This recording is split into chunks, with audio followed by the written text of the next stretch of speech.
100 কোটি গোপী। বর্তমানে ভারতে জনসংখ্যা রয়েছে কত? 1,30,কোটি। ওই সময় বৃন্দাবনের মধ্যে তাহলে কিভাবে 100 কোটি গোপী ছিল সেটা হচ্ছে বোঝা গেছে না, সেটা হচ্ছে চিহ্ন।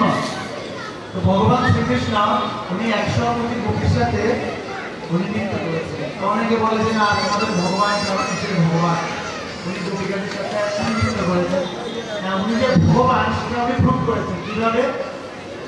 সেটা হচ্ছে 100 কোটি গোপীর সাথে নৃত্য করার জন্য নিজেকে 100 কোটি ভাবে করলেন, প্রকাশ করেছেন। আমরা কি সেটা পারবো নিজেকে ভাগ করতে?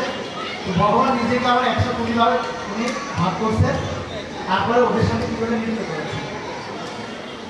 আবার দেখি 16,108 জনের সাথে আমার বিবাহ হয়। তো নারদ উনি টেস্ট করছেন যে উনি যে 16,108 জনের বিবাহ হয়েছে সেটা কিরকম ভাবে উনি তার সাথে দিনকাল উনি ব্যবহার করছেন। তো নারদ উনি টেস্ট করছেন কিভাবে যে ভগবান 16,108টা ভবন তৈরি করছেন এবং 16,108টা ভবনে নিজেকে ভাগ করছেন করে কোথাও ভগবান ঘুমিয়ে আছেন, কোথাও ভগবান বসে আছেন, কোথাও ভগবান খাচ্ছেন, মানে এক একটা জায়গায় এক একটা লীলা করছে।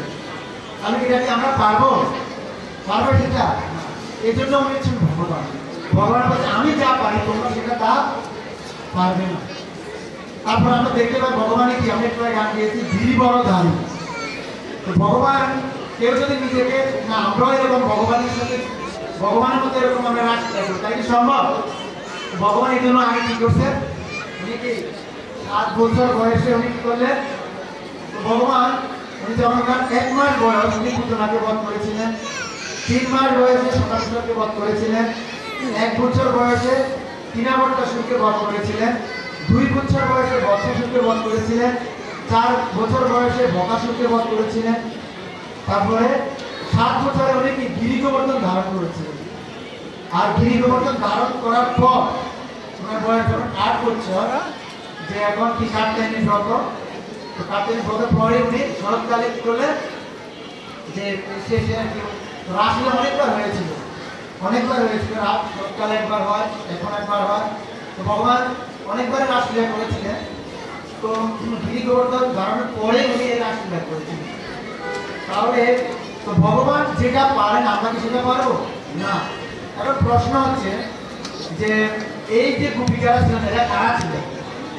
তো ত্রেতা যুগে যে একবার ভগবান রামচন্দ্র সীতামাতা সহ মেলা দণ্ড কারণ্য বনে গিয়েছিলেন। তো ওখানে যখন গিয়েছিলেন তো ওই জায়গায় অনেক মুনি ঋষিরা তপস্যা করছিল। তো তপস্যা করার পর ভগবান রাম যখন সামনে এসেছিল তো ভগবান রাম বলতে তোমরা কি বর চাও? তো তখন আমরা জানি যে আমরা সকলে জানি যে ভগবান 5টা রসের রস প্রদান করে। কি কি? শান্ত, দাস্য, সভ্য, বাৎসল্য এবং মাধুর্য। যেরকম আমরা সবাই আমাদের যে সন্তান রয়েছে, বন্ধু রয়েছে, আমাদের স্ত্রী রয়েছে, মা রয়েছে। তো ভগবানও ঠিক একই রকম 5টা রসের ভক্তের সাথে উনি রস শোধন করেন। তো দণ্ডকারণ্যের ঋষি ওখানে যে মুনি ঋষিরা ছিল ওদেরকে বলে তোমরা কি বর চাও? তখন মুনি ঋষিরা বলছে আমরা হে প্রভু আমরা আপনার মাধুর্য রসের রস শোধন করতে চাই, আপনার তার মানে কি আপনার স্ত্রী হতে চাই। তো রামচন্দ্র বলছে আমার এই ত্রেতা যুগে আমি একজন মাত্র পত্নী গ্রহণ করেছি, এই যুগে আমি বহু পত্নী গ্রহণ করবো না। কখন তোমরা যদি মাধুর্য রস আস্বাদন করতে চাও, আমার স্ত্রী হতে চাও, তাহলে আমি এই লীলাটা শুধু কখন করি? কখন? দাপর যুগে সামনে দাপর যুগ আসছে, তোমরা কি করো সকলে বৃন্দাবন দ্বারকাতে গিয়ে সকলে জন্মগ্রহণ করো। তখন এই দণ্ডকারণ্যের ঋষিরা সকলে কি করলেন? আবার এমনি হয় নাকি তারা তপস্যা করেছেন, তপস্যা করে সিদ্ধি লাভ করেছে, তারপর ভগবানকে সেরকম তাদের সাথে প্রদান করেছে।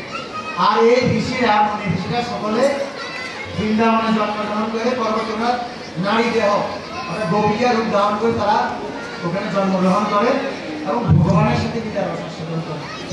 তাহলে একটা বিষয় অনেকে ভগবান আমাদেরকে তোমাদের ভগবান এরকম বলছে, তার মানে কি ভগবান যেটা পারে আমি সেটা পারি না। আর একটা হচ্ছে গীতা একটা শ্লোক বলছে যে 15 অধ্যায়ের 7 নম্বর শ্লোকে মামেবংশ জীবলোক জীবভূত সনাতন। তো ভগবান বলছে কি সকল জীব এরা কারা সব? কার থেকে সৃষ্টি হয়েছে? আমার সাথে, আমার কাছ থেকে, মানে কি ভগবানের কাছ থেকে। তাহলে এই জগতে যত পুরুষ নারী যত জীব রয়েছে সব কার থেকে সৃষ্টি হয়েছে? আধ্যাত্মিক জগৎ, জড়জগৎ কার থেকে সৃষ্টি হয়েছে? ভগবানের থেকে সৃষ্টি হয়েছে। তাহলে ভগবান কার সাথে যুক্ত করেছে? ওনার সৃষ্টি জীবের সাথে, নাকি? তাহলে আপনারা আমার কিছু যায় আসে যায়? ভগবান যার সাথে নৃত্য করেছে তো ওনার সৃষ্টি, নাকি? তার কি ভগবান তার ভক্তের সাথে রস আস্বাদন করেছে। আর আরেকটা বিষয় হচ্ছে কি, যে ভগবানের লীলা, লীলা কথাটার মানে ইংরেজি ওয়ার্ড হচ্ছে কি ফার্স্ট টাইম বলে না কি? First time. আর ফার্স্ট টাইমে যদি আমরা যে উল্টো করে দিই তাহলে কি হবে? হ্যাঁ, টাইম পাস। আমরা যা করছি, আমরা কি করতেছি? আমাদের জীবন আমরা কি করতেছি? টাইম পাস করছি, আমরা জানি টাইম পাস। আর ভগবানে কি করে? First time. ভগবানে যা কিছু করে সেটা হচ্ছে লীলা। আর উনি যে জিনিসটা করেন তার মধ্যে উনি কি হন না? আসক্তি হন না। উনি তার ভক্তকে সন্তুষ্টি বিধান করার জন্য সেটা করেন। তো আজকে সময় যেহেতু কমের জন্য আমি দ্রুত বলতেছি যে আসলে অনেক সময় এই কথাগুলো কেন বলছি,